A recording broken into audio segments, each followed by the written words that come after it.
কাজটা কি ঠিক হয়েছে? আগেও ঠিক হয়নি, পরেও ঠিক হয়েছে। কারণ ওই সজীব তো দোষী, ওরা তো সারিয়ে দোষী। কারণ ওরা তো মুখিতে ওরা মুখ কাটটায় রাখছে, মারিয়ে তো ওরা মুখ কাটটায় রাখছে। কারণ ওর জীবনটা তো শেষ হয়ে যেত যদি সকালবেলা না হতো, মানুষ যদি জানাজানি না হয়ে যেত। তো কীভাবে ওরা খালাস দিবে? আমি তো এত খুশি না। আমি হাইকোর্টের কাছে বলতেছি এতদিন ওরা শাস্তি দেয়। এই ঘটনার পর থেকে তো আজকে আমি তো গরিব মানুষ, তাই না?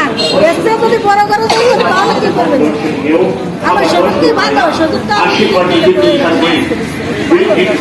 আজকে আমার করে কালকে আপনার মজাটা आजीवन ओडिशा